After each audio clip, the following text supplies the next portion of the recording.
ಅವನೇ ನನ್ನ ಏಕಮಾತ್ರ ದೇವನೆಂದು ನಿನ್ನನ್ನು ತೋರಿಸಿದೆ. ನಿರಂಜನ ನನಗೊಂದು ಕಾಮಾರ್ಥದ ಫಲವನ್ನು ಕರುಣಿಸು. ಇಂದಿನ ದಿವಸ ಅಗ್ನಿ ಸಾಕ್ಷಿಯಾಗಿ ಕೈ ಹಿಡಿದ ನಮ್ಮ ಧರ್ಮಪತ್ನಿ ವೇದವತಿಯು ತನಗಾಗುವ ಸಂತಾನವನ್ನು ಬಯಸಿ ಬಾಯಿಬಿಟ್ಟು ಕುಳಿತಳು.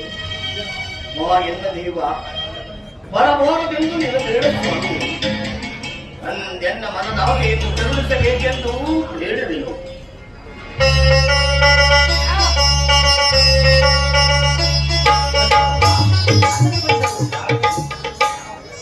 ಅಂದೀಗ ಮಂದೆಯ ಎಲ್ಲ ದೇವ, ಇದು ನನ್ನ ಅನಂತ ನಮಸ್ಕಾರಗಳನ್ನು ದೇವದೇವ.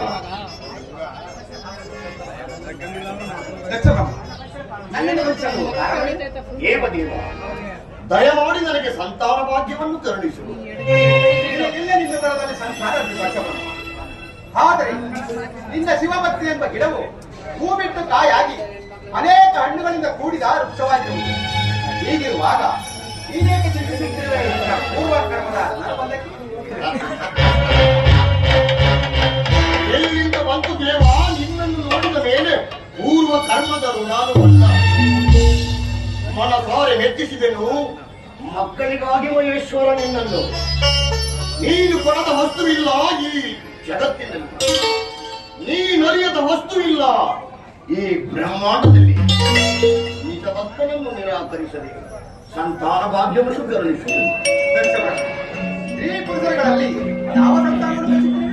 ಪರಮಾತ್ಮ, ನಿನ್ನ ನಿಜ ಭಕ್ತನಾದ ನನಗೆ ಅಷ್ಟೊಂದು ಅರಿವಿಲ್ಲವೇ? ಗಂಡು ಮಕ್ಕಳ ಭಾಗ್ಯಕ್ಕಿಂತ ಹೆಣ್ಣು ಮಕ್ಕಳ ಭಾಗ್ಯವೇ ಭಾಗ್ಯ. ಹೆಣ್ಣನ್ನು ದಾನ ಮಾಡಿ ಪುಣ್ಯವನ್ನು ಗಳಿಸಿದರೆ ಆ ಕನ್ಯಾ ದಾನದಿಂದ ಕೋಟಿ ಕೋಟಿ ಯಜ್ಞ ಫಲಗೊಳ್ಳುತ್ತಾರೆ.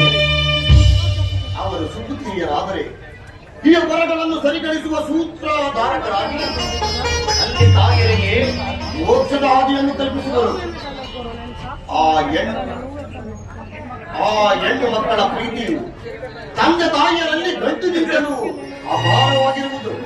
ಆದ್ದರಿಂದ ಆದಿಶಕ್ತಿ ಕಳೆದ ಅನೇಕ ಪುತ್ರಿಯರನ್ನು ಕರುಣಿಸಬೇಕೆಂದು ಹೇಳಿದೆ. ಯಾವ ಸುರಗಂಧರ್ವರ ಸುರಭೂಮಿಯಲ್ಲಿ ಪುತ್ರಿಯರ ವಾತ್ಸಲ್ಯವೆಂಬ ಒಂದು ಶಿವಧರ್ಮವನ್ನು ಪ್ರತಿಜ್ಞಾಪನೆಯನ್ನು ಮಾಡಬೇಕೆಂದಿರುವ ಇದೇ ಭಾಗ್ಯಶಾಲಿ. ಅನಂತ ರೂಪವನ್ನು ತಾಳಿ ಸುಂದರವಾಗಿ ಬರುತ್ತಿರುವ ಹಾಲಿನ ಬಹುಮಂತ ಪುತ್ರಿಯರನ್ನು ಅವರಿಗೆ ಕಲ್ಯಾಣವನ್ನು ಮಾಡಿ ನಿನ್ನ ಧರ್ಮಪತ್ನಿ ವೇದವತಿಯೊಡನೆ ಸಿದ್ಧವಾಗಿದ್ದಾರೆ. ಧನ್ಯನಾದನು ಪರಮಾತ್ಮ, ಧನ್ಯನಾದ ಶಿವ.